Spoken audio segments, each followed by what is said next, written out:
'Triple R' లాంటి movie తీసిన తర్వాత ఏ హీరో అయినా ఒక డైరెక్టర్‌కి సైమల్టేనియస్‌లీ 2 మూవీస్ తీసుకునే అవకాశం ఇస్తాడా? కానీ శంకర్‌కి అవకాశం ఇచ్చిండు. తన మీద ఉన్న రెస్పెక్ట్ తోటి సైమల్టేనియస్‌లీగా శంకర్ ఇండియన్ 2 మూవీ తీసినప్పటికీ తను అడ్డు చెప్పలేదు.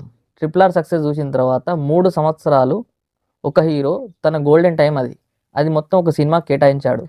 పూర్తి టైం సినిమా ఎందుకు డిలే అవుతుంది? సినిమా ఎందుకు ఇంత లేట్ అవుతుందని అడిగిండు. ఆ క్వశ్చన్ చేయలేదు. సో దిల్ రాజు ఒక తప్పు చేసిండు. ఏంటంటే శంకర్ పెద్ద డైరెక్టర్ అవడంతో క్వశ్చన్ చేయలేదు. స్టోరీ పూర్తిగా తెలుసుకున్నాడా లేదా తెలియదు. అసలు ఈ స్టోరీకి ఈ పాటలు ఏంటి, ఈ సౌండ్ ఏంటి కొంచెం కూడా మరి కనుక్కున్నాడా లేదా తెలీదు. అక్కడ రెండు వైపులా తప్పు ఉంటుంది. మెయిన్ తప్పు ఎవరుంటే డైరెక్టర్ ఉంటుంది. ఒక సినిమా ఫ్లాప్ అయిందంటే మెయిన్ దాని మూల స్తంభం ఎవరు? డైరెక్టర్. ఆ తర్వాత హీరో. ఒకవేళ పెద్ద స్టార్ అయితే హీరో కిందికి వస్తుంది. చిన్న హీరో అయితే అది డైరెక్టర్దే తప్పు, అది ప్రొడ్యూసర్ కిందికి పోతుంది. ఎందుకంటే ప్రొడ్యూసర్ తెలుసుకోవాలి, స్టోరీ తెలుసుకొని ఆ ప్రొడ్యూసర్ డబ్బులు పెట్టేది అయినాయి కాబట్టి ఆయన కనుక్కొని వన్స్ అన్నీ మాట్లాడేసుకున్న తర్వాత వన్స్ రెమ్యునరేషన్ ఇచ్చేసిన తర్వాత సినిమా హిట్ అయినా ఫ్లాప్ అయినా ఆ హీరోకి సంబంధం లేదు. హిట్ అయిందని చెప్పి మళ్ళీ ఎక్కువ డబ్బులు పోయి ఇచ్చేటోళ్ళు లేరు. ఫ్లాప్ అయిందని చెప్పి హీరోలు ఇస్తే ఇవ్వచ్చు. రజనీకాంత్ లాంటి వాళ్ళు, పవన్ కళ్యాణ్ లాంటి వాళ్ళు ఫ్లాప్ అయితే రిటర్న్ ఇచ్చిన వాళ్ళు. బట్ రియాలిటీలో ఎవరు ఇయ్యరు. అయితే శిరీష్ రెడ్డి ఒక ఇంటర్వ్యూలో రామ్ చరణ్ కనీసం ఫోన్ కూడా చేయలేదని చెప్పిండు. ఎట్లున్నారని కూడా ఫోన్ చేయలేదన్నారు. ఎవరి బిజీలో వాళ్ళు ఉంటారు. ఎవరి లైఫ్ స్టైల్ వాళ్ళు. నువ్వెందుకు ఫోన్ చేయలేదు, ఎలా ఉన్నావని? సో వాళ్ళు ఆయనకు అంతే. హిట్ అయి ఉంటే నువ్వు ఫోన్ చేస్తున్నావు కదా. ఫ్లాప్ అయింది కాబట్టి నువ్వు ఫోన్ చేయలే, తను కూడా ఫోన్ చేయలే, అంతే. దానికి పెద్ద ఏముంది?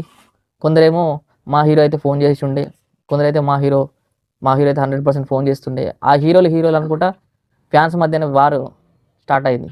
4.5 గంటల మూవీ రన్ టైం ఉందని దిల్ రాజు గారు ఒక ఇంటర్వ్యూలో చెప్పిండు. అంటే 4.5 గంటలు ఉన్న మూవీని 2.5 గంటలకు పట్టుకొచ్చారు. అంటే ఎంత ఎడిట్ చేసి ఉంటారు, అంటే మూవీలో ఎంత కంటెంట్ మిస్ అయిపోయి ఉంటుంది. సో ఇవన్నిటికి కారణం ఎవరు?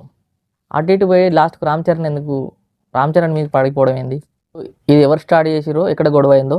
సో తనే ఇప్పుడు మళ్ళీ ఒక లెటర్ రాయడంతో ఆ లెటర్లో ఏముందంటే, శిరీష్ రెడ్డి గారు రాసిన లెటర్లో ఏముందంటే, నేను మాట్లాడిన మాటలు సోషల్ మీడియాలో వైరల్గా మారి సో చాలామందిని బాధ పెట్టుంటే రామ్ చరణ్ అభిమానులు కానీ, సో మెగాస్టార్ అభిమానులు కానీ బాధపడి ఉంటే క్షమించండి అన్నట్టే ఉంది.